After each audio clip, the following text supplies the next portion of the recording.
Welcome back to another edition of Weekly Sports Talk. I'm Jared Hilton. Alongside me is Kalehl Brown. Friday night, Cedar Falls defeated the Jefferson Jayhawks 42-6 in the Dome. How do you think Cedar Falls played? They built up that 42-0 lead at half. Barkley had 5 touchdowns, 2 safeties.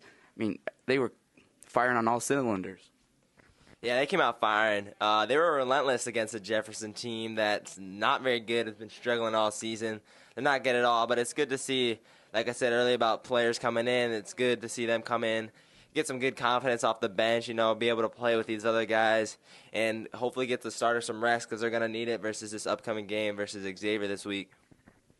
Tonight, Cedar Falls is on the road playing the Cedar Rapids Xavier Saints. Game time 7:15 in Cedar Rapids.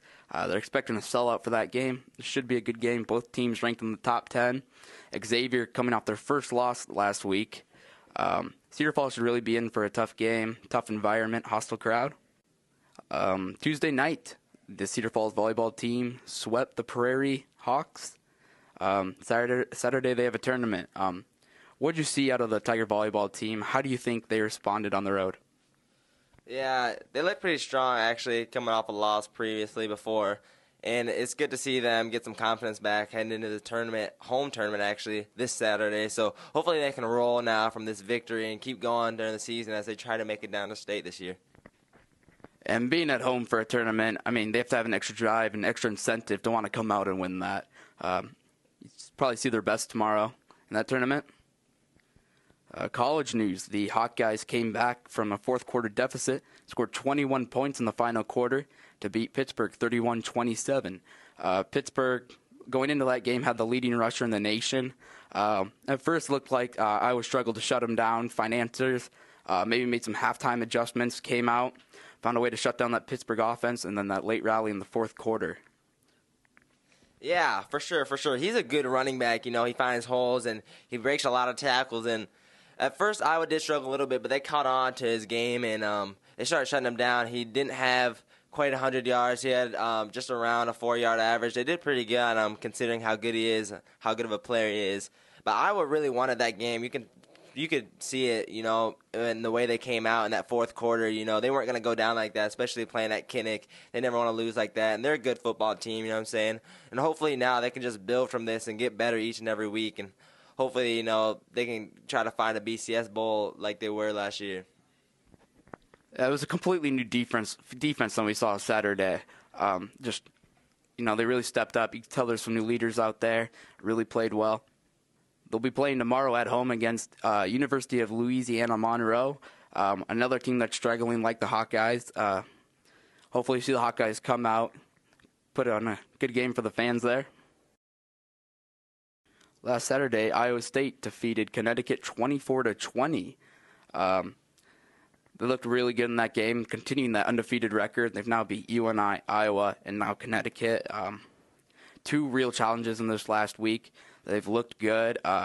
Quarterback Steele Jantz has really taken control of that offense. He's looked really well, very composed out there, very comfortable. Against UNI, he struggled. Iowa game, Connecticut game, he just looked stellar, an explosive player.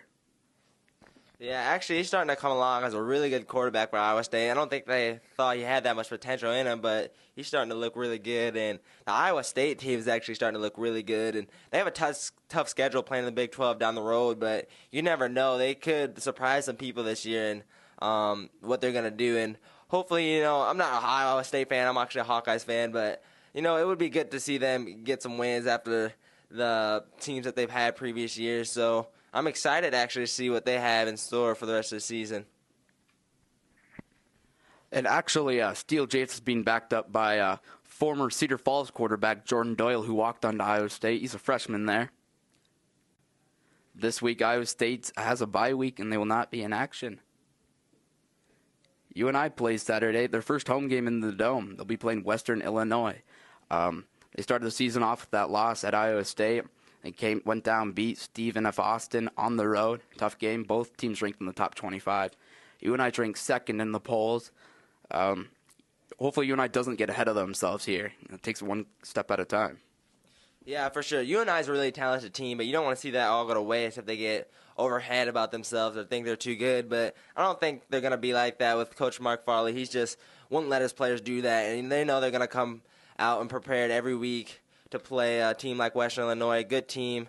They're coming in from out of town. It's going to be a good game in the Dome, and it should be a great game. Hopefully, you and I can come out with the victory. And keep it rolling for the season.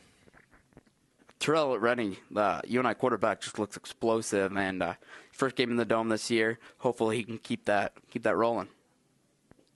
In the NFL, Cam Newton, the first rookie to throw for 400-plus yards in both of his first games.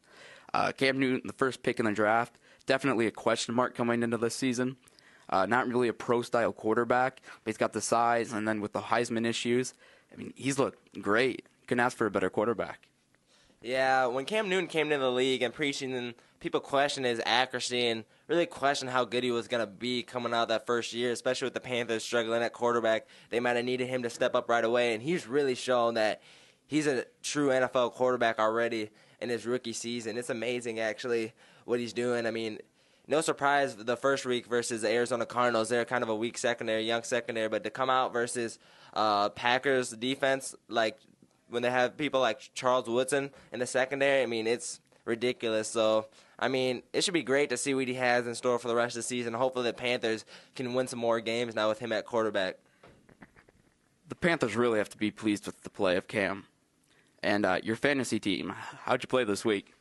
Oh, well, I actually lost this week. It was kind of disappointing. It was within about 10 points, so I was kind of mad, but it is what it is. Hopefully this week I can get a win and just keep rolling. I hope to make the playoffs this year. I have a pretty decent team. Thanks for joining us on another edition of Weekly Sports Talk. You stay classy, Cedar Falls.